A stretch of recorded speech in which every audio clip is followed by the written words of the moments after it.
I cannot tell you how excited I am for today's conversation. You made this year extraordinary. I mean, this was a year for the record books, and that's why I'm so excited to share the top 9 moments from this year with you.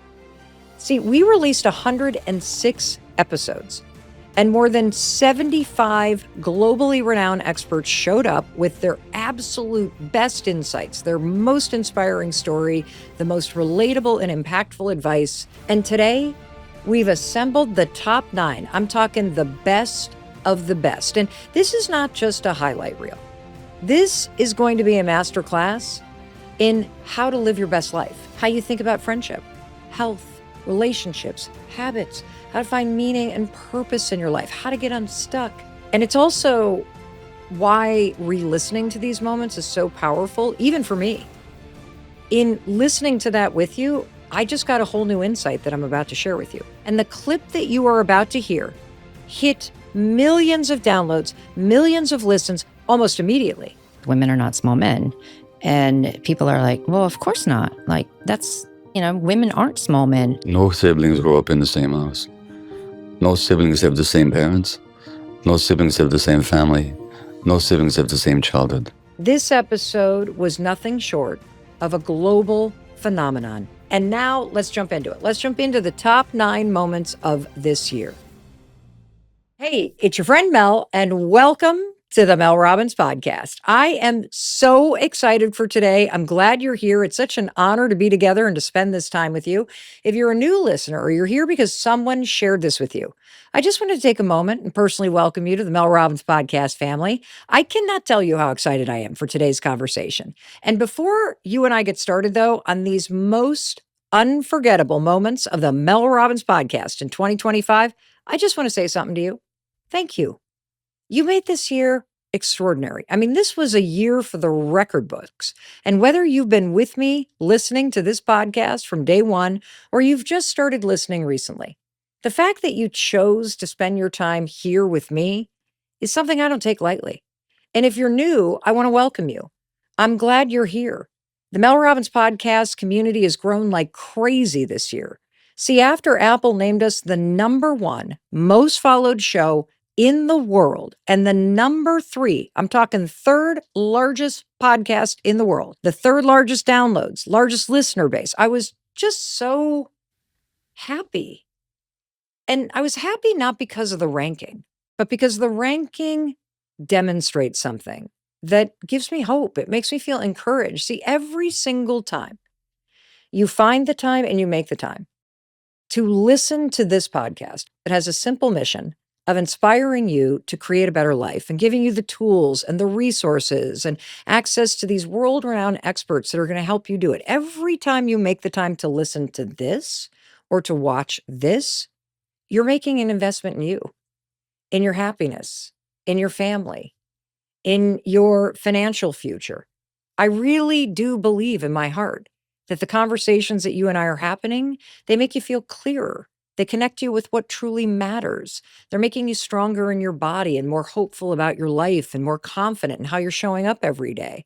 I know I feel that way after every single episode that we record, and that's why I'm so excited to share the top 9 moments from this year with you. See, we released 106 episodes, and more than 75 globally renowned experts showed up with their absolute best insights, their most inspiring story, the most relatable and impactful advice. We looked at everything. We analyzed the episodes you shared the most, the clips you replayed, the ideas that you debated in the comments. Ooh, you got a lot of big opinions. I love that about you. The things that hit you so deeply, you couldn't stop thinking about them. And today, we've assembled the top 9. I'm talking the best of the best. And this is not just a highlight reel. This is going to be a masterclass in how to live your best life. Because these moments that resonated so deeply with you and your fellow listeners around the world, they resonated because they shifted how you think about friendship, health, relationships, habits, how to find meaning and purpose in your life, how to get unstuck. And before we jump into these 9 moments, I want to tell you about something that I created for you. It's something very special. It is a thank you from my team and from me, a thank you to you because you listened to the podcast this year, because you watched the podcast on YouTube, and because you made the time and invested time in learning how to create a better life. I love that. And so I really wanted to give you something. So what are we giving you? We're giving you a 20-page workbook that is going to help you create the best year of your life. It walks you through the 6 questions that my husband and I have asked ourselves every year at the end of the year, 6 questions that have guided us for the last 22 years on getting very clear about what we want, where we are right now, and the things that matter and how to create a plan. It is designed to help you get clear. It's designed to help you get in touch with what matters to you. It's designed to help you make next year amazing. And you can find that at melrobbins.com/best year. That's where you download it. Feel free to share it with all the people that you care about in your life. All righty. So thank you. And now let's jump into it. Let's jump into the top 9 moments of this year. One moment in particular that shot straight to the top in terms of the top 9 moments that made the biggest impact on you came from someone that you and I both adore. I'm talking about none other than Jay Shetty. Now, you may know Jay as the host of On Purpose, one of the biggest, most impactful podcasts on the planet. He's also a #1 New York Times bestselling author and the chief purpose officer at Calm. Jay's a former monk, and he is someone who has helped millions of people find clarity and meaning. In fact, 50 million people follow him online. But here's why this particular moment on the Mel Robbins podcast this year rose above just about everything else. Jay said something that was so simple, so true, that you could almost hear every single person listening say, oh, that's me. That's me. Because so many of you had moments this year where you just felt off track, or you felt unsure, or you felt like life was moving, but you were stuck. Or maybe you're the person in your family right now who's holding everything together. That's what you've been doing this year, but you are starting to come undone right now. And so if you've thought it all this year, God, I feel stuck. How do I get unstuck? You're not alone. And this first moment that resonated so deeply, that's what this is all about. Jay's talking about what it means to be stuck.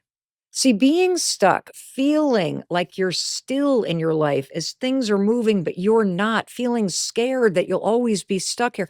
This is one of the most universal experiences that you're going to have as a human being. And so many of you felt so much comfort from the way that my friend Jay Shetty described and reframed this experience of being stuck, that I want you to come back to this over and over and over again whenever you or somebody that you love is feeling stuck in life. So take a listen to Jay Shetty's brilliant insight. What I'd like people to remember is that you're not stuck. You're actually grieving a past version of yourself. So there's a part of you that's died, that actually you left behind a long time ago, but there's a part of you that still misses it. You still want things to be the same. You still want things to be that way. And that keeps pulling you back. And that's actually blocking you from making the next move. It's stopping you because life used to be this way, or life used to feel this way. And so we're stuck, not because we don't know what to do next. We're stuck because there's a part of us that wants to hold on to what we have here. There's a beautiful Zen teaching that says, what's holding you back is what you're holding on to. There's an identity, an idea, a mindset, a behavior, an attitude that is keeping you held back. And once you let go of that, once you open and release your hands, all of a sudden you feel free. So what identity, what habit, what mindset, what expectation are you letting yourself be held back by that if you were to let go of, you could easily move forward? If you've raised your kids and they've left the house, there's a part of you that misses what the home felt like with their energy. And now you spend all your day thinking about all the memories in the corners. You look in this corner and you remember your child growing up. You look in this corner and you remember Christmas dinner. You look at this place. So you're constantly surrounding yourself with an identity that no longer exists. So you don't have the time or the energy or the presence to be able to even think about what comes next, because there's a part of you that still feels affected. If you go through a relationship breakup, you keep looking at pictures of when you went on vacation. You keep looking at the pictures of when you had your first date. You keep looking at the memories of, maybe it's a piece of clothing, maybe it's an item at home, whatever you're surrounded by. So you're still living as if you're still dating that person. And so that's all holding on to something that is an identity that's already moved on in life. Your kids have already moved on. They're at college or they're getting engaged. Your ex has already moved on. They're in a new relationship or they're alone. So reality has moved on, but you've held on to the piece of clothing, the memory, the photo, the whatever it may be. And that's what's keeping you stuck. So my question to everyone is, what is that thing for you? And how do you learn to release it? That's the focus. I think we think we're stuck because we don't know what to do next. No, we're stuck because we're still holding on to what's behind us. And as soon as you release it, you propel yourself forward. Have you ever felt that before? When you're holding on to something really tight, if you let go of it, all of a sudden you feel momentum. Momentum doesn't come from knowing where you're going. It comes from knowing that I don't want to be here anymore. And I think if people think about that for a second, what are you holding on to that's holding you back? What are you clinging on to that's keeping you locked in, that's keeping you stuck? Just let that sit for a minute. What are you clinging on to that's keeping you locked in, that's keeping you stuck? I want to repeat something else that he said because it really struck me. Jay asked you a question. He said, my question to you is, what is that thing for you? And how do you learn to release it? You know, we think we're stuck because we don't know what to do next. Oh my God, that one hit me. It's so true. I've always felt stuck because I'm like, I don't know what to do. I don't know what to do. Jay wants you to really consider, no, you're stuck because you're holding on to what's behind you. And as soon as you release it, you propel yourself forward. Wow. I mean, no wonder that was one of the most rewatched, reshared, sent to your sister at midnight moments of the entire year. So many of you wrote in saying the same thing.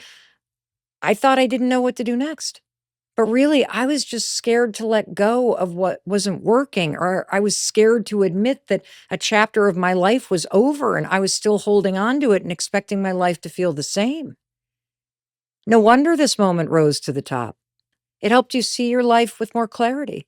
I know it helped me too. I mean, the truth is, we've all done this. You've done this. I've done this. You hold on a little too tightly to something that you've outgrown, the relationship that used to fit, the job that doesn't light you up anymore, the friend group that you used to have so much fun with, but now it just kind of feels stale. Or maybe you're holding on to the version of yourself and you're afraid to admit that, my gosh, I've just moved past myself. Jay helps so many of you name that. And once you name it, you can start moving forward again.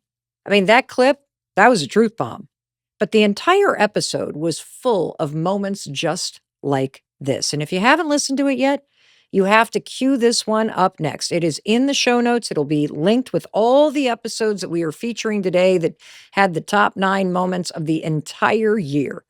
And that one you want to re-listen to because people kept coming back to this conversation with Jay and all the wisdom that he dropped over and over on so many topics like relationships, purpose. I mean, you just have to carve out the time to hear it, to experience the truth bombs. I mean, it was just mic drop after mic drop after mic drop.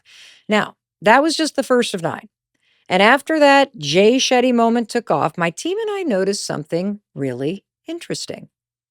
The next topic that you couldn't stop talking about this year was friendship. Every single time we released anything about the topic of friendship, losing them, making them, outgrowing them, navigating conflict with friends, making friends as an adult, the loss of friends when you're in your 20s and your 30s, going through different stages of life. I mean, you went wild for it. And you want to know what? I get it. Because nothing will make you feel more confused or more alone than wondering, why does everyone else seem to have this friendship thing figured out except me? Why does everybody else have a group and I don't? You know, you maybe have this experience where you're like, I know that I'm like a person who needs a tribe, but I can't find a tribe. Where did all my friends go? And how do I make new friends? And how do I find the time? And so when we looked at the data, whether that was the clips that you were saving, the ones that you shared, the comments that you left, there was one voice that kept rising to the top when it came to the experts that appeared on the show. And that voice was Danielle Bayard Jackson. Danielle Bayard Jackson is the best-selling author of Fighting for Friendship, and she is the director of the Women's Relational Health Institute, where she leads groundbreaking research on the science of female connection. Now, Danielle has this unbelievable gift of taking something that feels personal. It feels painful. Sometimes the lack of friendship and connection in your life, or the fact that friends have fallen off, it can feel kind of shameful. You have this feeling, is it just me that feels like this friendship thing is so hard, especially the older I get? And she's going to explain this in a way that will make you think, oh, wait a minute. This is happening to all of us. And this next clip, it's one of the top 9 clips of the entire year, was one of the most validating things that you heard all year long. You told us it was a relief, that it even made you cry. So many people, including me, said, oh my gosh, learning this, it finally made sense of the friendships that I've lost. It made me feel like I'm not some idiot or I'm incapable of keeping and making and nurturing friendships. And if you haven't listened to the full episode yet that we've done with Danielle, you have to. It is packed with the kind of clarity and research, more importantly. Like, she's got the statistics that lay the foundation and the groundwork that really help you understand the nature of adult friendship. And one of the statistics that really blew my mind, and this goes for men and women, is that you will replace half of your friends every 7 years. This is normal. This is what everybody experiences. And that was just the beginning of the research and the frameworks that Danielle taught us this year about adult friendship that made it one of the most powerful moments of the entire year. So let's take a listen to Danielle Bayard Jackson on the Mel Robbins Podcast. So men and women, there's research that finds that we replace half of our friends every 7 years. I hope that makes people feel a little less ashamed if they have friendships that don't work out, because what that says to me is that there's this natural pruning that happens throughout your life. I also hope that has people release any shame around needing to make new friends, because I hear people say, I'm out here making friends at 42. I should have had all my friends from high school. Really? Because I know some of the friends I had in high school, it would not be appropriate for us to still be friends. It wouldn't make sense to where I am right now or the values I have right now. And so if we are dropping or shedding new friends every 7 years, that means we need to be picking up new ones. Because what does that churn rate look like? How am I positioning myself to invite new friendships into my life? So I hope it shows us that we will always be having to make new friends. But we even kind of promote the idea to young girls. We'll even ask them from a young age, is that your best friend? Is that your bestie? Do you want something for your best friend? And we've got the chains with like the hearts, from Claire's, it's like best friend. So from the very beginning, being trained to identify who that one person is. And I've also heard it said that, relationships are a woman's primary resource. And I wonder if it's kind of like this social currency, especially at that age, is how many friends do you have? And we see the girl with lots of friends. And what determinations do I begin to make about her? She must be likable and cool. So the girl who's got a lot of friends, but especially if you have a bestie, because that means you matter. This is your alliance. You have somebody who sees you as important. And so that best friend phenomenon, I definitely see emerge at that stage.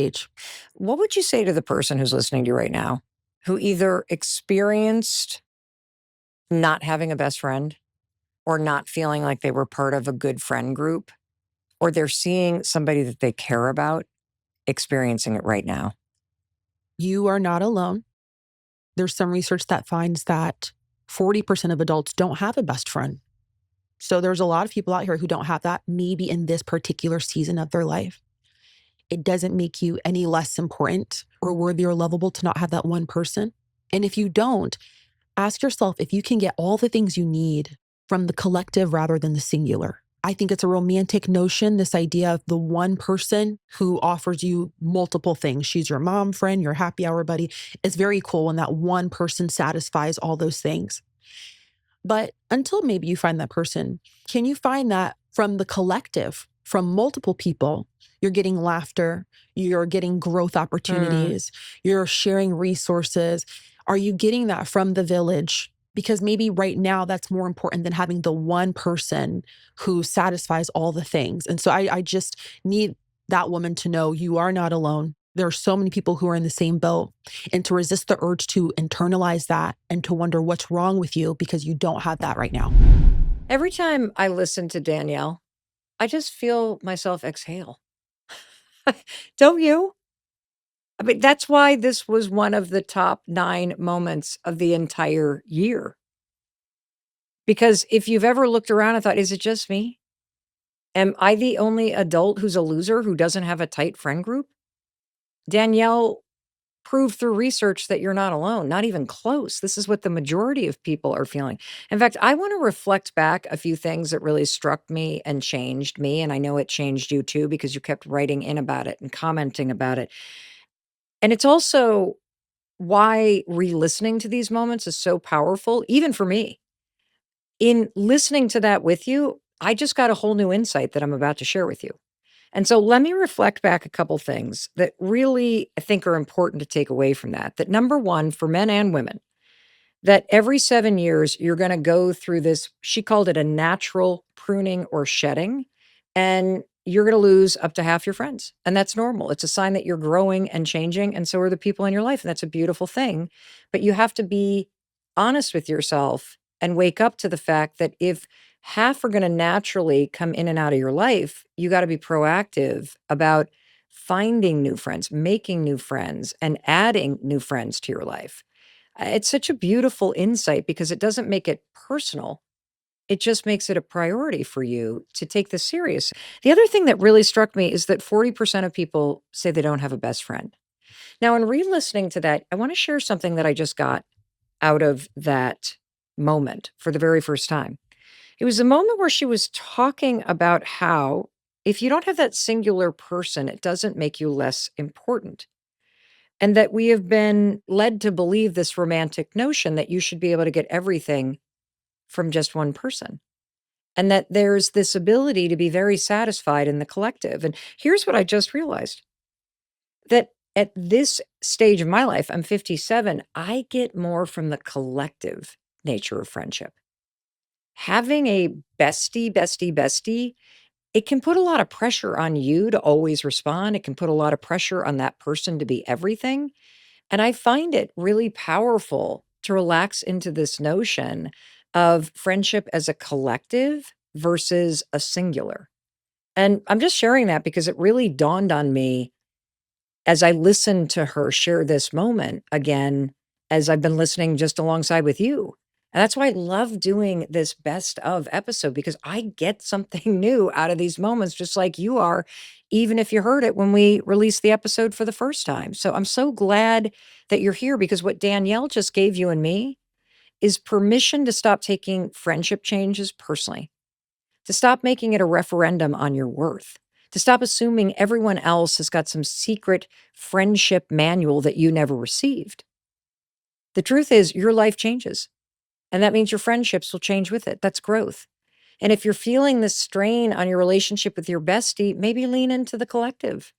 Maybe your bestie's going through something. Maybe you're going through a really busy part of your life, and just take the pressure off, because that's going to give space for the friendship to both continue to grow and for you to grow into relationships with other people. I just love this. And here's the part that resonated with so many of you, that if friendships naturally shift, that means you're not behind.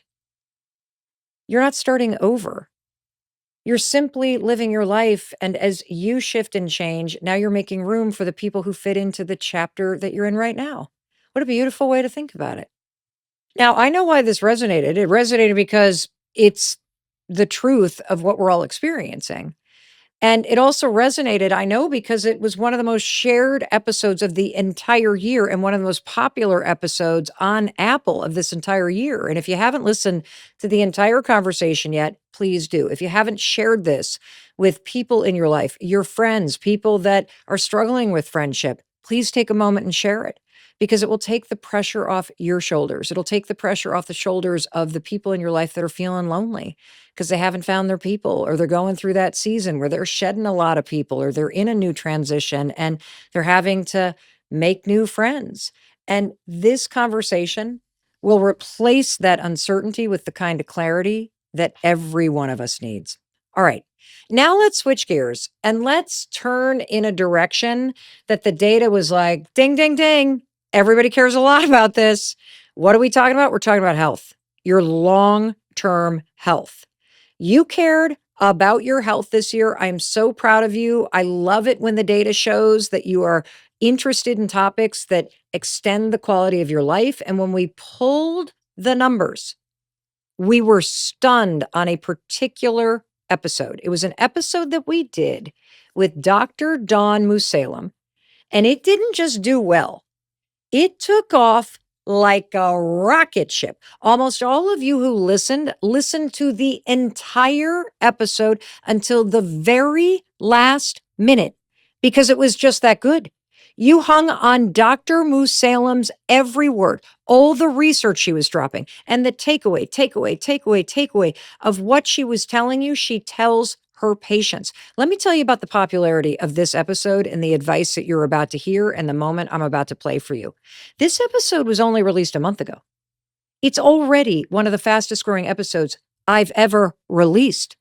You've written in saying things like, Mel, I have sent this to everyone I love. And the clip that you are about to hear hit millions of downloads, millions of listens almost immediately. And look, I get it. I was not surprised when this episode hit the top. I was surprised by the numbers and the data that accumulated in just 1 month. Because when Dr. Musallem talks, she makes something as terrifying as cancer and disease feel clearer, calmer, and more in your control than you realize. Let me tell you about Dr. Dawn Musallem. She is a double board certified Mayo Clinic cancer doctor and a pioneering lifestyle medicine expert. She is also a stage 4 cancer survivor who specializes in helping people prevent and fight disease through both traditional medicine and lifestyle. The advice she is about to give you went viral instantly because in this moment, she's breaking down the specific foods that you and your loved ones need to eat. Why? Because they fight cancer. These are the 5 specific foods that she tells her patients to eat when they have a cancer diagnosis. These are the 5 specific foods that Dr. Musallem ate and focused on when she got her cancer diagnosis. This was so compelling. It's so tactical. The research is so unbelievable. There were 4.5 million of you who watched it on Instagram alone. So here is Dr. Dawn Musallem describing the 5 foods that fight cancer and the research that explains how they do it. So there's research with berries that's so exciting, both for breast cancer prevention as well as breast cancer survivorship. You won't believe this. For every 2 servings a week, it can reduce the risk of breast cancer. And for breast cancer survivors, it can reduce the risk of dying from breast cancer by 25%. This was in the Nurses' Health Study. Such cool data, right? So berries, but guess what? These purple sweet potatoes, can we talk about those? Yeah, so let's talk about the purple sweet potatoes. Dr. Musallem, why do purple sweet potatoes prevent cancer? There's 150% more anthocyanins in these purple sweet potatoes than there are in those berries. Tell me about the word anthocyanin. What does it do in your body that helps prevent cancer and cure disease and have you live a longer life?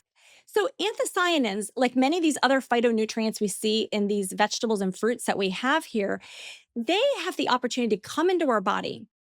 And what we have is we have tumors, genes that will be turned on, and we have tumor genes that can be turned off. That's how they function with the cancer. And these different molecules can help to either make cancer turn off so that it's not likely to have this proliferation, or they can even turn on things called tumor suppressor genes. These tumor suppressor genes help to be the brakes on any cancer. Why do vegetables like cauliflower, Brussels sprouts, broccoli, why do these prevent or cure cancer? These are some of the most powerful vegetables when it comes to breast cancer. And there's so many fun facts with it. So if we look at this cauliflower and broccoli, these are beautiful cruciferous vegetables. And maybe when I'm ready to cook these, I'll chomp on a few of these before I cook it. And you know why? Why? Because when they're raw, there's an enzyme in them called myrosinase. Okay, myrosinase? Myrosinase. Okay. And that enzyme is really magical for trying to absorb the phytonutrients that are in the broccoli, the cauliflower, the Brussels sprouts, the arugula better and more effectively. So when it comes to breast cancer, it helps to make estrogen into a less proliferative form, into What's a more proliferative mean? You know, when we think of the breast tissue, we think of the fact that the breast tissue itself can be in a proliferative state where cells can grow more. Got it. And what the broccoli can do is it can transition the estrogen actually in our body to a form of estrogen that doesn't cause that proliferation. Proliferation is growth. So you can imagine if something's upregulating growth, that's not a good thing, right? We want things that try to turn off that growth, and it keeps that in check. It's like a master at detoxification. Let's talk about beans and why do they prevent cancer? This is an amazing plant protein. But when you think about plant protein, you're not just getting protein, you're getting fiber. And fiber is obviously in all of these plant foods. So you only get fiber from plants. There was just something called, we call an umbrella review. 17 million person years in the study. And what it showed us is that there's class 1 evidence. This is like the highest quality evidence we have in medicine that fiber can help to reduce dying from any cause, dying from heart disease. It can also reduce the risk of dying from pancreas cancer in this class 1 evidence. What? It's really exciting. There was another study, another review of the data that was just published that showed that fiber can help to reduce the risk of cancer by 22%. Why does edamame prevent cancer? There are very few things we can consume that, God forbid you ever got breast cancer, would reduce your risk of dying. And edamame are one of those. And one of the most influential times you have that edamame is when you're a young girl. And if you're a young boy, it's going to be very protective for his prostate too. So we know that soy is also good to reduce the risk of prostate cancer. There's even some research that says it reduces the risk of lung cancer.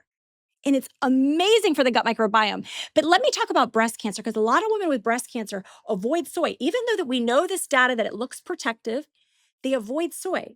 Well, the American Cancer Society's 2022 data on nutrition and exercise update dedicated 3 paragraphs to the safety of soy in breast cancer survivors. And it didn't just show safety. In this beautiful meta-analysis, it showed that there was a 25% reduction in breast cancer coming back. Let's talk about kiwi. It's super cool. So this really gets like on the cellular level. At the level of DNA, it can reduce oxidative stress. So oxidative stress is what comes from us from everything as simple as breathing oxygen from the environment to having any stressors in life. Okay. To just really living. Okay. We get this oxidative damage that builds up. Certain foods can even kind of cause this trigger as well. But what these little magical fruits do is they go in and they help to turn off that oxidative stress. They come to the rescue. I mean, don't you just love her? If this is the first time you're experiencing the magic of Dr. Dawn Musallem, you have got to listen to the entire episode, because she just, you know what I almost imagine when I'm listening to her? I'm imagining being a patient in a hospital, and whoosh, in she walks, and you could see her wearing a cape. I love the word. She's talking about science, super cool, beautiful meta-analysis, fun facts, tumor genes turning. I mean, it's just like she has this ability to bring something to the conversation about a topic that's terrifying, cancer. And as you listen to her, you feel hopeful. You have clarity. You believe the science. She's so enthusiastic about how your body can heal and these things that you can eat that, I mean, these are her words, tumor genes, turn off. I mean, I just phytonutrients. I'm so excited by the fact that you have this episode as a resource. I'm excited that you have a world-renowned Mayo Clinic cancer doctor who's a stage 4 breast cancer survivor who is sharing this with you, because cancer is one of those topics that we tiptoe around. And I know it feels big. It's heavy. It's scary. It's out of your control. You doubt whether or not your body can manage it. But Dr. Musallem, she doesn't speak to you from fear. She speaks to you from power, from lived experience, and from science that she is so excited about. And that's what made this moment explode. Dr. Musallem is living proof that your body wants to heal and it knows how to heal.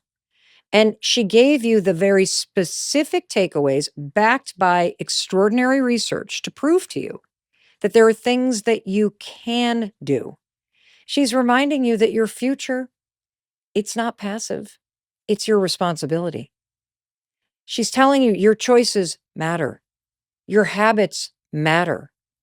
The food you eat, it matters. You matter. That's why this episode took off the way that it did. It didn't scare you. It empowered you. It made you smarter.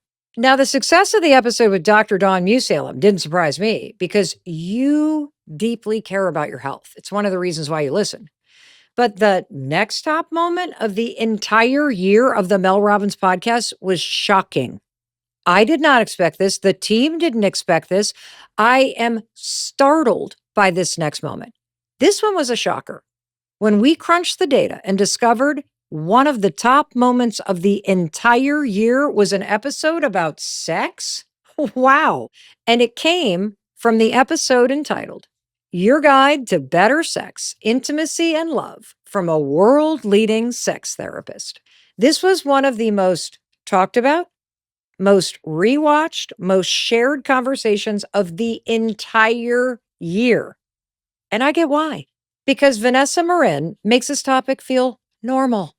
Vanessa has been in clinical practice as a licensed sex therapist for over 20 years, and she's been married for 16 years. She knows what it's like.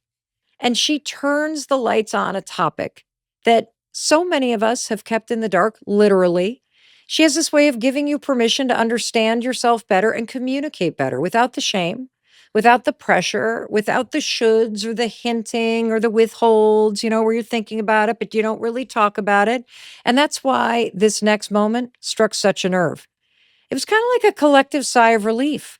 And I'm kind of happy that this was one of the biggest moments because I think we all want to have a great sex life and we don't really know how to talk about it. And that's why this was also one of the most refreshing conversations of the entire year, because one of the things Vanessa talked about is the timing of sex. Literally, what's the best time of day to have sex? And when you should have sex and what to do and not do once you're in bed. Now, isn't it interesting that the third largest podcast in the world in terms of downloads and global listeners, that the advice about sex and improving your sex life was something that was one of the most powerful clips globally? I guess we're all kind of struggling with this. We all want to feel more satisfied and more connected. We want to feel more empowered. And this particular piece of advice that I'm about to play for you, it changed my life. It's a piece of advice that I put to use immediately. The second I was done talking to Vanessa, I shared this with my husband, Chris. It is so brilliant. It is so obvious. It is kind of one of those things that once you hear it, you're like, oh my God, I have been so overcomplicating this. Why did I not think about this sooner? Wait until you hear what sex therapist Vanessa Marin said when I asked her, Vanessa, when is the best time of day for sex? Another classic mistake that I see most couples making, which is that we leave sex to the very end of the night. We just have that idea in our heads like, oh, we're all teeth brushed, all cleaned up, crawling into bed. That's the time for sex. That is the worst time for sex. By the time you're crawling into bed, you are exhausted. You're thinking about the next day. You're thinking about the crazy day you just had. You're doing that mental math in your head of, okay, if I fall asleep in the next 5 minutes, then I can get this many hours of sleep. That is the worst time to get excited about sex. So I always encourage couples, try to have sex as early in the evening as you can. Obviously, everybody has different schedules. We have different things going on, but try to prioritize it as early as you possibly can. So if it's, we're not going to watch TV until we've had sex first. Maybe it's even, we're going to have sex and then we're going to have dinner, or we're going to have dinner, have sex, then we'll come back and clean everything up. But do it earlier so you actually have the energy to have that intimacy with each other. What I'm hearing from you Which is interesting because I feel myself also having a little bit of a visceral, like, oh God, is this idea of you got to plan it. Mm-hmm. You're like, yeah, no kidding, Mel. You have to plan it. Like, because I think I believe in the myth that it's just supposed to happen, Mm-hmm. which is clearly not working. Mm-hmm. And that's what happens in the beginning of a relationship. When you first, it's brand new, you will literally going to the grocery store is the hottest date on the planet. And then you're having sex in the backseat of the car, in the parking lot. Like, those days are over. So I you're want to saying, challenge you on that, though. okay, If you really think back on it, in the early days of a relationship, so I'll talk about me and Xander. When we started having sex and then we're planning dates with each other, we're scheduling sex. because you're planning dates. We're planning dates. I would know, he'd ask me That's out so on Friday, interesting. hey, you want to go hang out on Friday? We'll go to dinner, come back to my place. We're having sex. That's scheduling sex. It's not that we've never had to schedule sex before and now we're old and boring and we have to do it. We've been scheduling sex our entire relationship. What are some little things that make a big difference in your sex life? Ooh, I'll give you 3. First one, gratitude, which you might not expect. But research has shown that gratitude is actually the #1 predictor of marital satisfaction. And we talked earlier about how emotional and physical intimacy are really deeply intertwined. So if we want to feel closer to our partner and get like the maximum bang for our buck, gratitude is the fastest thing that you can do. It's literally a few seconds to say, I appreciate this about you. I saw that you did that. Thank you so much for this. Second thing is some form of physical contact with each other. We talked a lot about non-sexual touch. It's so important to have that non-sexual touch. And in particular, I like a 6-second kiss and a 20 to 30-second hug. We actually have research showing that those are the specific timeframes it takes for our body to release oxytocin, the bonding hormone, the trust hormone, makes us feel close to each other. And then the third thing, eye contact. It is wild how few couples make eye contact with each other. And I think that there is no greater tragedy than being in a long-term relationship with somebody, but feeling literally and emotionally unseen by them. So those 3 things, you can do those 3 things in under a minute every single day, and those will make such a big impact. I just have to say, hearing this again alongside you, I truly understand why this was one of the most powerful moments of the entire year for all of us. I mean, I'm just going to reflect back to you what changed my life about this. When she said that thing about the fact that you've always been scheduling sex and that basically a date is scheduling sex, I just was like, duh, Mel. You just look at it differently when you're in a long-term relationship. Why did I not think about this before? It's so true, isn't it? I mean, because by the time I crawl into bed, I'm wrapped up like a human burrito. I'm horizontal. I'm done. If Chris even breathes in my direction, I'm like, okay, how about the morning? How about the morning? I'm too tired. And that's what I love so much about Vanessa's work.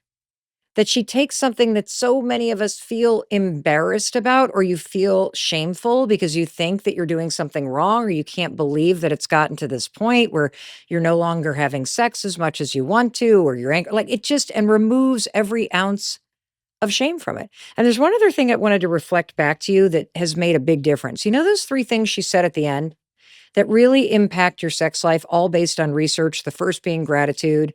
And that's kind of like remembering who you married and being appreciative of all the things they are doing, right? Of how hard they are trying, of the good things that are easy to forget about the person. But the 2 things that have made a big deal for me is the hugs. The physical contact and that research about a hug needing to last between 20 and 30 seconds. You know, Chris and I were always touchy-feely, but the hug thing, whenever I pass him in the kitchen, we now have this habit where we stop, like one of us will grab the other one by the shoulders and we just hug. And 20 seconds is longer than you think. And practicing doing an extra long hug like that, it just makes you feel more connected to your person. It's really remarkable how these 2 simple changes, making it a point to hug a little longer than normal and do it once a day. My rule is if I pass Chris in the kitchen, I stop and I hug him. That's the rule. It happens every day now. And then just scheduling sex. having it before we go out, having it before dinner, having it earlier in the day. Holy cow. Small changes, extraordinarily profound impact. So, I think it really was such an important moment globally because, if you've been silently wondering, why don't I want sex as much as I used to? Is something wrong with me? Is something wrong with us? Why can't it just happen naturally like it used to happen? Well, what we learned from Vanessa is it didn't happen naturally because we were scheduling it through something we used to call dating. And Vanessa just brings this huge collective, oh, you're not broken. Your relationship isn't broken. You're just human. And your body and your brain are tired at night. It's not that you're not interested. That's why this moment became one of the most replayed, rewatched, and shared of the entire year. It didn't make you feel guilty. It made you feel understood. It took the pressures off your shoulders and gave you permission to approach intimacy with more humor, more grace, and way less self-judgment. And if you haven't heard the full conversation, you should, because it's everything you need more of in your relationships. Simple, doable shifts that make sense, that are grounded in research, and that help you make connection easier instead of heavier. So let's now go somewhere that I really wasn't expecting the data to take us, and that's into the emotional world of men.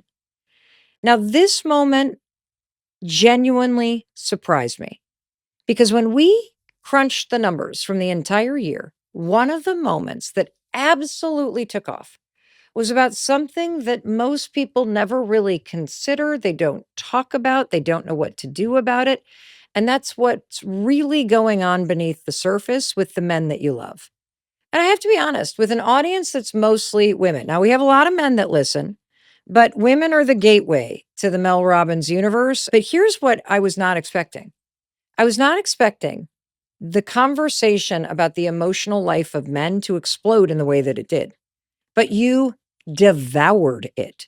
You shared it with your partners, your sons, your dads, your brothers, your friends, and messages poured in like, Mel, this episode finally helped me understand him. I wish I had heard this and knew this years ago. Please, Mel, please have Jason Wilson back. Jason Wilson is the founder and director of the Cave of Adullam Transformational Training Academy, which is a pioneering school in Detroit where young boys learn emotional resilience, discipline, character, and integrity. Jason received the President's Volunteer Service Award from President Barack Obama, and his work with young men was the subject of an award-winning ESPN film documentary. The executive producer, none other than Lawrence Fishburne. Jason Wilson is also the author of the best-selling book, The Man, the Moment Demands, a guide that reframes what it means to be a whole man in today's world. And I'm encouraged to see that there are so many people right now talking about the state of men and explaining how men are in trouble in terms of their emotional and their mental health. But there's not a lot of people who are telling you and me what to do about it. Like once you know that somebody in your life may be struggling, they may not have a lot of friends, they may be kind of shut down and not expressing themselves, what do you do about it? How do you support them in opening up? How do you support them in creating friendships with guys and really living a more healthy life in terms of being happy and connected and more resilient? And how do you do that in a way that really opens the door for not only you to change how you're relating to the men in your life, but for the men in your life to really receive this message and feel inspired and encouraged to change themselves? And that's exactly what Jason Wilson did for you and me. He opened the door to what's underneath the silence and underneath the anger. And he does it with so much love and honesty. This is why this moment became one of the most unexpected and impactful moments of the entire year. And you got to listen to the whole episode. It's just so profound and helpful. And Jason spent a lot of time talking about how the men that he works with, the boys that he works with, are either angry or they seem silent and shut down. And I was really interested in this topic because I am married to a man who, for a lot of our marriage, was very shut down. He was very quiet. He seemed very stoic. And even when you're dealing with somebody like that, there's anger underneath there. And so I was asking Jason, why are these the two things that we see? Why do we tend to see the men and the young men in our life either expressing and holding a lot of anger, or just seeming very stoic and silent? And just wait till you hear what Jason Wilson said about the reason why men are either angry or silent. You can't be weak. You can't be soft. You can't be a simp, as they say. If you're just angry, if you're silent, you look stoic now. Oh, he must be strong because nothing ever phases him. And so men, anger is a very safe emotion to express. When our feelings are hurt, we're angry. When we're sad, we're angry. When we lose, we're angry. When our wives express that they want to spend more time with us because they miss us, we're angry. It's a surface emotion. That's why I tell men to dig deep. What are you really feeling? And I can compare it to masculinity, to the crayon analogy in this book. As men, we stay within the 8 box of crayons, okay? Yeah. And we may pull out 4. Women have 64. That's why we confuse you so much, Jason. But this is interesting. We were created for all of those emotions. They're not exclusive to you. That's true. It's there, but we've been hoodwinked by allowing society to define what a man is. And so when women are communicating with us, they may pull out, I'll use an analogy of the color violet, and all we have is purple. We can't meet the moment. Or even more complex issues, they ask for lime, and we're trying to put green and yellow together. And because men, we're not used to expressing the gamut of emotions that we have as human beings, we can't meet the moment. And so I need to learn how to express more than my anger. If you don't trust me with the finances, it's not the anger I need to express. It's the hurt you make me feel because my father never trusted me with anything that required responsibility. And so when a man can express his heart to his wife or the woman in his life, a mature woman, she drops her guard. And now we can communicate. You know, I've said this before, and I'm going to say it again. I absolutely love Jason Wilson. I love his work. I love his best-selling books. I love his voice. I love how he can just get in there with a level of conviction. He has this way of saying out loud what so many men are living in silence, and frankly, so many women like me need to hear. And once you understand that anger is often the only emotion that men were ever taught to access, everything shifts. The shutdowns make more sense. The short fuse makes more sense. The silence makes more sense. It doesn't excuse hurtful behavior, but it explains the wiring and the experiences underneath it that created it. And that explanation is what so many of you said felt like a lifeline. Because when you love a man, whether you're talking about your partner or your dad or your brother or your son, you want to understand him. You want to be connected. You want a relationship that's not built on guessing. That crayon box metaphor was so helpful. So many of you wrote in and commented about that in particular. I've never even thought about it. Like the men in my life I've judged because they were only doing life with 4 or 5 crayons, but there's so many more complex emotions underneath. And just knowing that, it makes me feel excited because I can lean in and be curious and be softer and communicate in a different way to help them express it. I'm just so grateful for that conversation, and I'm grateful it really resonated with you, which is why it was one of the top 9 moments this year. Are you ready to shift gears again? Because coming up, the next moment was the top moment for all podcasts everywhere. What you're about to hear comes from an episode that we did on women's health with none other than Stanford University's Dr. Stacy Sims. Dr. Stacy Sims has a PhD in exercise physiology and nutrition science. She's on the faculty at Stanford University, teaching about lifestyle medicine, and at Auckland University of Technology, where she teaches sports medicine. She is a renowned researcher and has directed research programs at Stanford, Auckland University of Technology, and the University of Waikato. And she has published, check this out, 107 peer-reviewed research papers, which in normal person speak is a ton. And you do not want to miss this moment, because it's where Dr. Stacy Sims unpacks a fundamental medical truth. Women are not small men. Everything you've been taught about your health, how to take care of yourself, exercise, diet, is working against you. This advice that you're about to hear, it comes from the single most popular episode that the Mel Robbins Podcast has ever released in the last 3 years that we have been doing this show.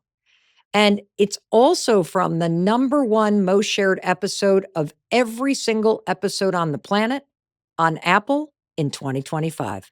That's how inspiring and how empowering this advice is. It started from when I was teaching at Stanford and wanted to wake some of the undergrads up after lunch, and the afternoon sleepies come in, and I was teaching about sex differences in training or high performance. So I would start it with women are not small men. And people are like, well, of course not. Like, that's, women aren't small men.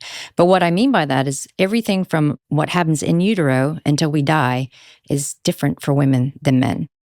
So when we talk about women are not small men, and we see all the guidelines that are out there for exercise, all the guidelines out there for mental health, for the connections, the sociocultural pressures, we experience things differently as women than men do, but that's not ever really explained.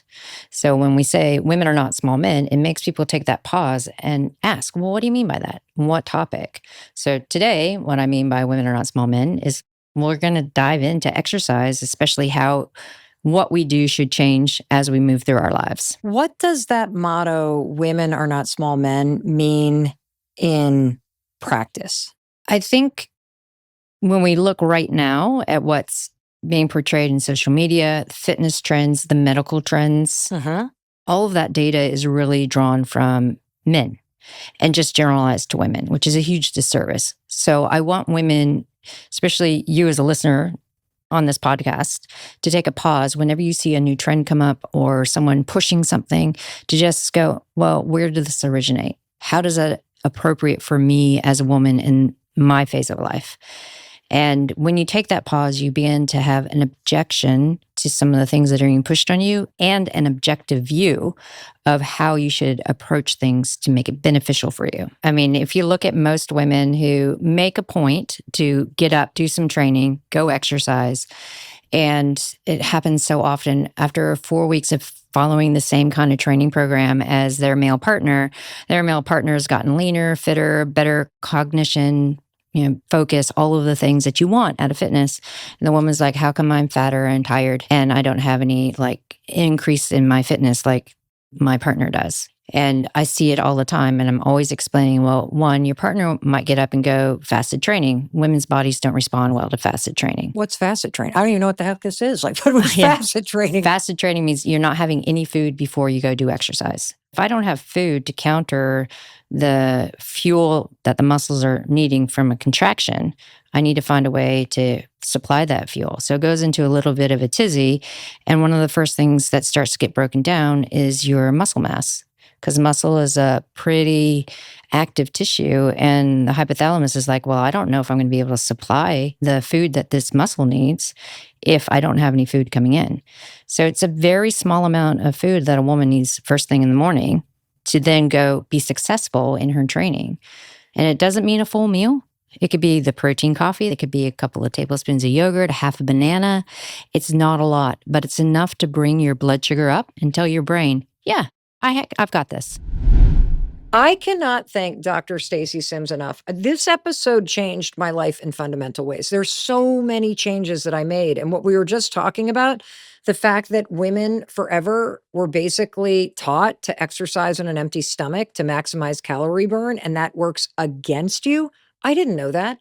And so a fundamental change that I've made is that when I get up, I eat breakfast. I fuel myself. And that's with everything from, making eggs in the morning to making a smoothie to having one of these Pure Genius shots. Pure Genius is something that's also changed my life. It's why I became the co-founder of this new protein company, Pure Genius. I was inspired to do it because of how much I've been learning from all of these medical experts. Now, after learning from Dr. Stacy Sims, I never, ever exercise on an empty stomach. I don't even go for a walk on an empty stomach. You have to listen to this episode. It is so packed with eye-opening, research-backed, validating, tactical, effective changes that you and me as women and all the women in your life, we need to make. So there's no question in my mind why this was the number one most shared episode of the entire world across the globe of every single podcast. That's how good it is. So please make the time and spend the time with Dr. Stacy Sims. Learn about the ways that women are not small men and what you and I have been led to believe that's untrue, that works against your body.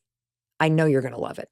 And since we're in the lane of taking back your health, let's zoom in and switch directions and really focus on something that every single one of us needs to be serious about as we get older.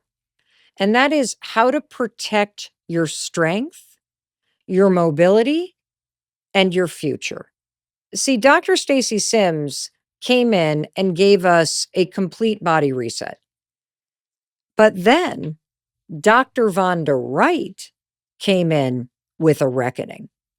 Now, let me tell you about Dr. Vonda Wright. Dr. Vonda Wright is one of the leading experts on aging, mobility, longevity, and long-term health. Dr. Wright is a double board certified orthopedic surgeon and internationally recognized researcher whose groundbreaking work on mobility, musculoskeletal aging, and longevity is transforming how we understand the aging body. Dr. Wright has treated more than 100,000 patients and has multiple #1 best-selling books at the University of Pittsburgh. Dr. Wright was the medical director of the UPMC Sports Complex and the director of many of their biggest research groups, including the Performance and Research Initiative for Masters Athletes. She is redefining what's possible for strength, movement, and vitality at every stage of life. When my team and I crunched the numbers for this episode, my jaw hit the floor. This conversation wasn't just one of our top health episodes of the year. It was one of the top episodes of the entire show, period. And the reason is simple. Dr. Vonda Wright doesn't speak about aging like it's a slow decline.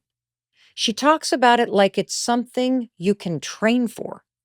She doesn't come rolling in with fear. She comes in with fire. Every single person I know who heard that episode said the same thing.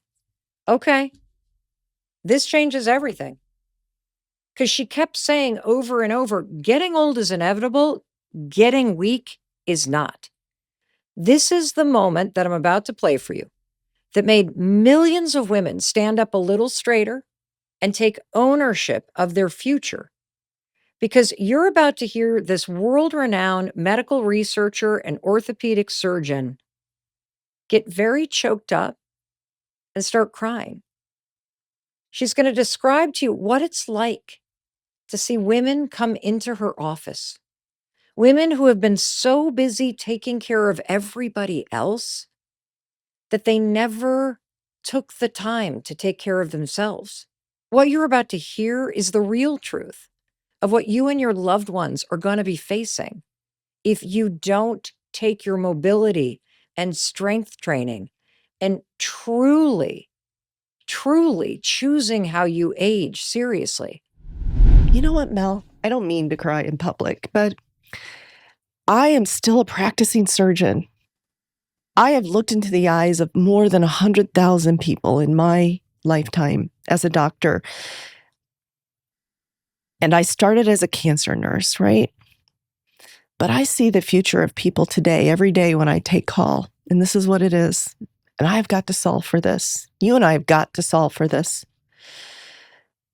When your Aunt Mary breaks her hip, and I'm called to the hospital bed to see her, she is laying there in excruciating pain, balled up at the bottom of the bed with that horrible blue gown on that we put people in. And she doesn't want to be moved up because it hurts too much, right? From bones that she never even paid attention to, never knew she had, because we ignored it and now they're screaming. That's number one.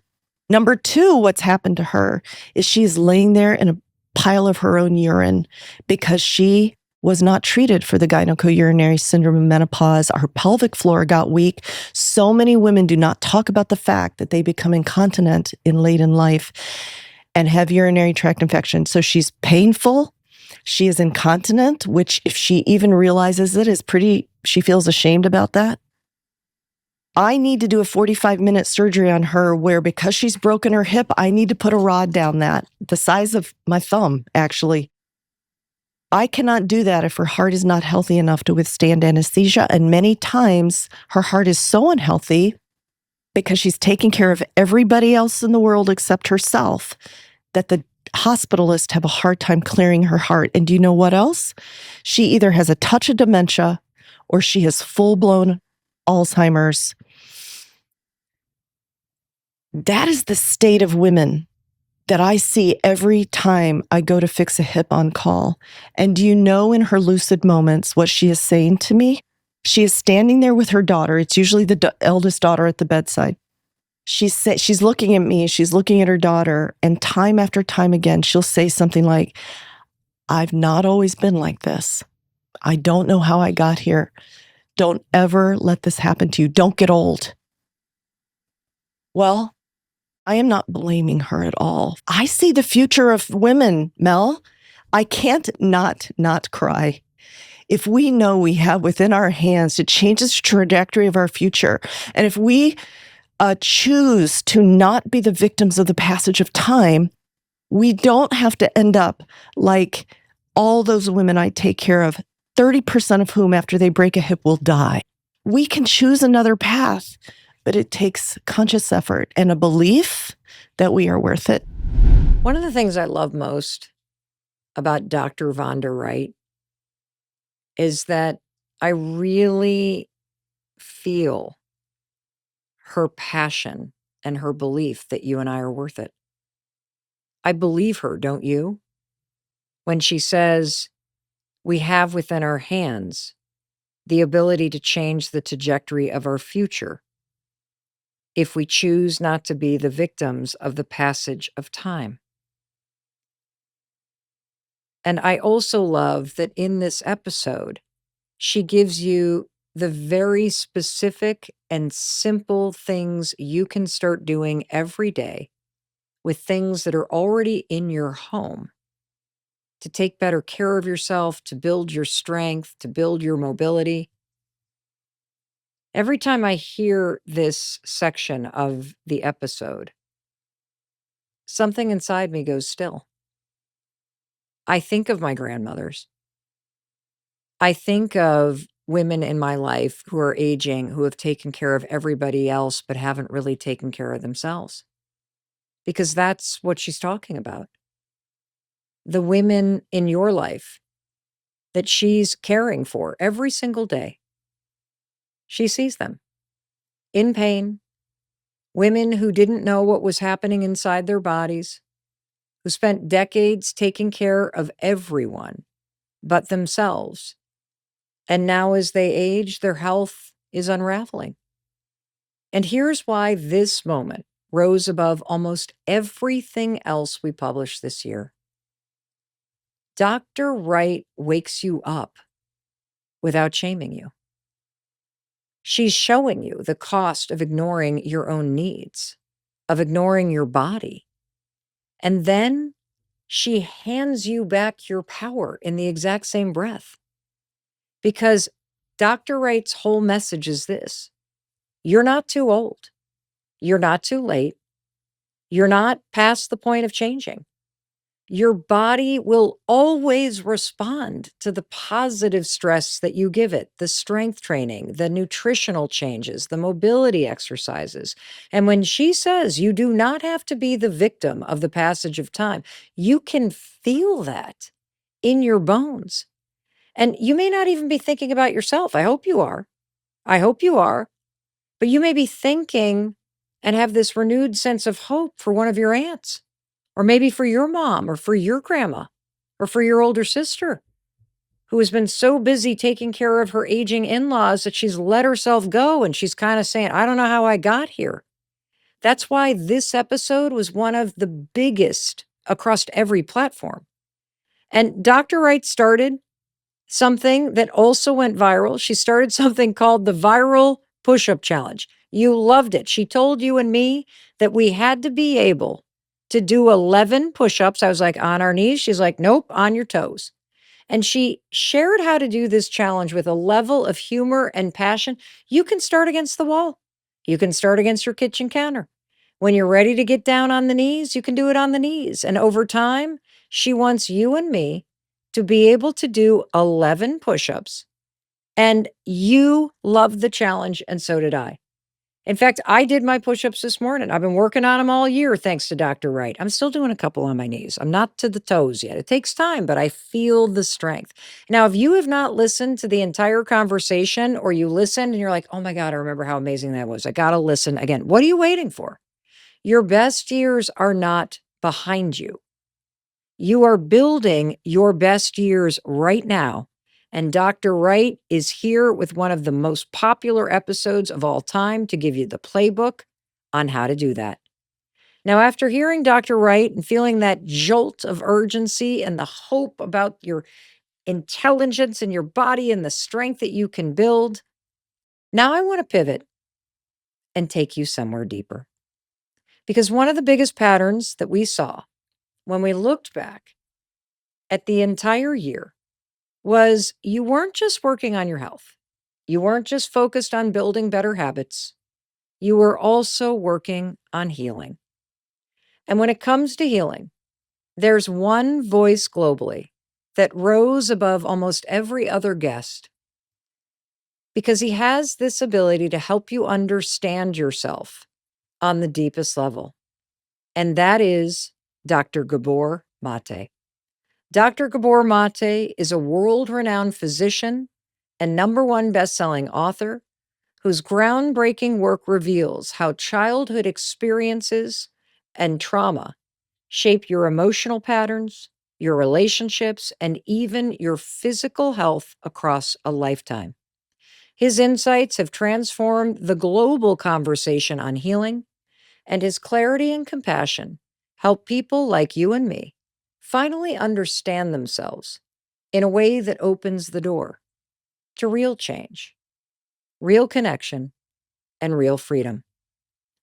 This episode was nothing short of a global phenomenon because Dr. Gabor gave you the single most viral moment of the entire year. The moment you're about to hear had 25 million people watch it because it clicked for so many of you. If you've ever wondered, why does my childhood impact me, but it doesn't seem to impact my brother? Why do I have a terrible relationship with my dad, but my sister has a great relationship? Why is it that I'm more sensitive and I don't feel very connected to my family? I feel like an outsider. And one of the things that Dr. Gabor Maté talks about in his work is that understanding how your childhood shapes you gives you more compassion for yourself as an adult, and it opens the door for healing and for you to consciously become the kind of person you want to become. And one of the biggest insights that he shared is the fact that your childhood was very different than your siblings. And so let's drop into the moment where Dr. Gabor Maté tells you the truth about your childhood that you need to hear. No siblings grow up in the same house. No siblings have the same parents. No siblings have the same family. No siblings have the same childhood. Why not? There are a whole lot of reasons. Number one, there's the birth order. Parents don't relate to the first child the way they relate to the second child. Then there's gender differences. Parents don't relate to, I'm not talking about whether parents love the kids or not. I'm talking about what actually happens. The child doesn't experience the parents' love. The child experiences the way the parent shows up. Number one. Number two, the parents' relationship might be in a different phase, one child and another. The parents might be in a different economic situation. The parents' lives might be different. Then, each child will evoke a different response from the parent. Like with my 3 kids or your 3 kids. Yeah, you have 3 children. Yeah, you have 2 daughters and a son. I have 2 sons and a daughter. It's not that I loved or we loved any one of them more than the other, but we responded to them differently. And there's one more factor, which is children are born with different temperaments, which is they experience the world differently. So even if I could be the same parent to all my kids, which I couldn't be, they'd still have 3 different parents because they would experience me differently. That moment hit you so deeply. And I know it hit me deeply too, both as a child and also as a parent. No siblings grow up in the same childhood. And when you hear him explain it so plainly, without judgment, like I really, in listening to it again with you, I'm thinking about the line that this is not about how you experience love from your parents. It's how you're experiencing the way your parents showed up with you. And when you really take that on, whether you take it on as a parent or you take it on as your experience as a child, that every child experiences a completely different parent. They have a completely different childhood. Suddenly, so many things about your life make sense. The roles you took on, the ways you coped and adapted, the guilt you may have carried, the reactions you wish you didn't have, the patterns that you're trying to break. That moment, the one you just heard, was the single most viral moment of the entire year. Because perhaps for the first time, you realize nothing's wrong with you. You were doing the best you could with the version of the world you grew up inside of. And what I love about this episode is that so many of you sent it to your siblings. You sent it to your partner, your therapist, you forwarded it to your group chat. It didn't just explain your past. It gave you permission to stop fighting against it, to heal, to forgive, to understand, to accept the reality of what it's like for absolutely everybody in their childhood. This conversation with Dr. Gabor Maté helped millions of people this year soften toward themselves. It helped you drop the shame you may have been dragging around. It helped you understand your family with a little more compassion. It helped you understand the tension or the frustration or the friction that you may feel with your siblings or with your parents. It helped you feel a little less alone in the ways that you struggle. And if you haven't listened to this episode yet, I'm telling you, do it. It will change the way you see yourself. It will change the way you see the people that you love. It will change what you believe is possible for your own healing. It will help you see your childhood as something that is in the past and your future as an adult as something that you can take control of and change for the better. How amazing is that? Just hearing it, it's so powerful what he says that obviously it's one of the top 9 moments of the entire year. And that brings me to the final conversation that we had this year on the Mel Robbins podcast. It didn't just stay with me. It changed me for the better. It changed the way I see the world, the way I show up in my own life, the way I think about what is possible at this very overwhelming moment in history. Who am I talking about? I'm talking about the conversation we had with the remarkable Bryan Stevenson. Now, if you've been with me this year, you already know. Bryan isn't just one of the greatest civil rights attorneys of our time. He is one of the single greatest human beings I have ever had the privilege of sitting down with. Bryan Stevenson is the founder of the Equal Justice Initiative. He has argued and won landmark cases before the United States Supreme Court. He wrote the #1 New York Times mega best-selling book, Just Mercy, which became a major motion picture. And none other than Michael B. Jordan played Bryan Stevenson in the movie. Bryan Stevenson has also received dozens of awards, like the MacArthur Genius Grant and the Gruber Prize for Justice. This was one of the most meaningful conversations of my entire career. And so many of you reached out from around the world and said the exact same thing. That listening to this episode with Bryan felt like someone was turning on a light in a very dark room. And this moment in particular that you're about to hear is one that I've gone back to over and over again. So let me take you back to one of the most powerful moments on the Mel Robbins podcast this entire year. It's a moment when I asked Bryan Stevenson, how do you find hope in those moments when you start to feel despair? Our hope is what can sustain us when things look bleak and difficult. And that is the reason why I believe that hopelessness is the enemy of justice. Justice will prevail if we allow ourselves to give in to hopelessness. Hope is our superpower. It's the thing that will get some of us to stand up even when people say sit down. That will get some of us to speak even when people say be quiet. It's the thing that will get us to believe we can do things that maybe other people think we can't do. I have to give it to my clients, and I can't give someone something I don't have. And so for me, it's an orientation of the spirit. I think learning about hope is a really important action item. Sometimes I think we don't think of learning as an action item, but I do. I think to learn is to do something. And learning the stories of what hopeful people did despite the odds is one of the most important things we can do to prepare ourselves, to train ourselves, our minds and our bodies to do hopeful things in our lives. Just like we have to train ourselves if we want to be fit or run a race. I think we have to train ourselves, prepare ourselves to be hopeful in the midst of so many difficulties. And the world is just filled of stories about hopeful people. And I think we need to learn them and be shaped by them. And I hope we prepare people to be better informed, better citizens, better stewards of the opportunities we have to create a more just world. I just love Bryan Stevenson.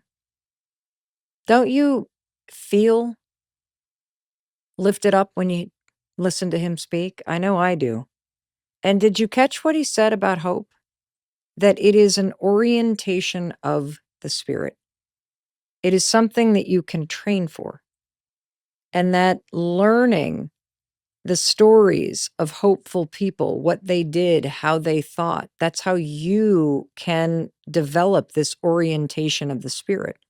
And I know for sure that every time that I hear Bryan Stevenson speak, not only about his career, about the stories of the people that he has represented, about the courageous people that have stood up to injustice, it makes me feel more hopeful. It's as if he's handed you and me a flashlight and a compass at the exact moment you think you're lost. Hope makes you realize that you're not. And Bryan Stevenson isn't just talking about the justice system. He's not talking about the world at large.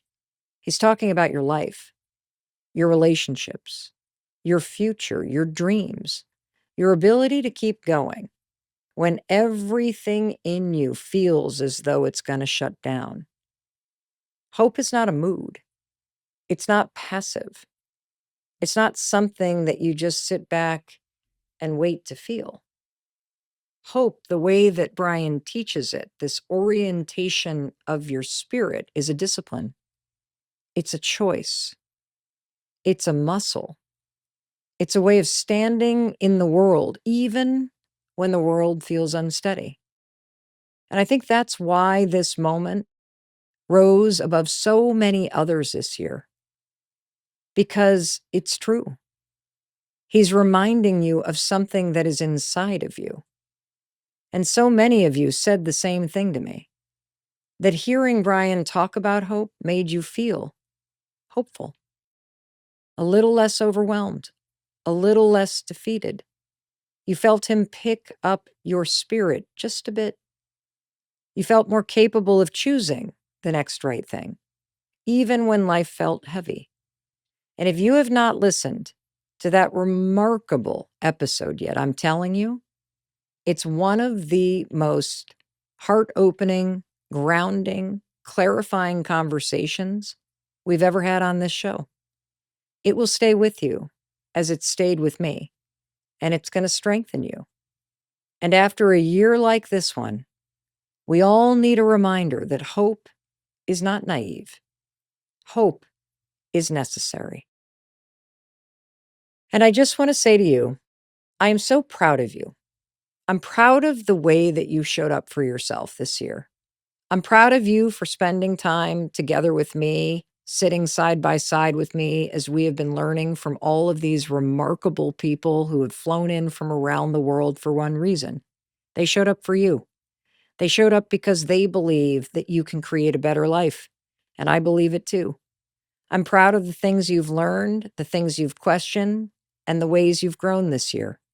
And I want to remind you that if there were things that you were inspired to dig deeper into, if there were episodes after listening today that you wanted to go back to, scroll down wherever you're listening through the description and you will see a link to the show notes. The show notes are going to be packed with links to the episodes that we featured today. They'll be packed with resources for you, including this gift that my team and I have for you, which is a 20-page workbook that you can download for free that will walk you through the 6 questions that my husband and I have been asking ourselves every single year as a way to complete the year and create a plan to make the next year one of the best years of our life. So you can find all that in the show notes as a resource and a gift to you. Thank you, thank you, thank you from the bottom of my heart for letting me be a part of your life. It is truly one of the best gifts I have ever received. And one more thing, as your friend, in case no one else tells you this, I wanted to be sure to tell you today that I love you and I believe in you. And I believe in your ability to create a better life. All righty, I will see you in the very next episode. I'll be there to welcome you in the moment you hit play. And thank you for watching all the way to the end. Thank you for being here with me on YouTube. Didn't you just love this episode? I hope you will take the time to share it with your friends. And one more thing I wanted to ask you, because I know you're the kind of person that loves supporting people that support you. One of my goals is to have 50% of the people that watch the Mel Robbins podcast here on YouTube be subscribers to the channel. It's free. It's the best way for you to show me and the team that you really love all of this content that we're bringing you. And that way you never miss a thing. So do me a favor, if the subscribe button is lit up, just click it. That way you're subscribed and you can help me reach my goal that 50% of the people that watch here on YouTube are subscribers. Thanks for doing that. I really appreciate it, and so does the team. All right, I know you're thinking, all right, give me another video, Mel. This was amazing. Here's what I want you to watch next. In fact, this is what we're going to do. I'm going to send you to the video where I walk you through the 6 questions that are in this 20-page free workbook. The episode goes as a companion to the Best Year Ever workbook. You're going to love it, and I will welcome you in, and we'll get started the moment you hit play. I'll see you there.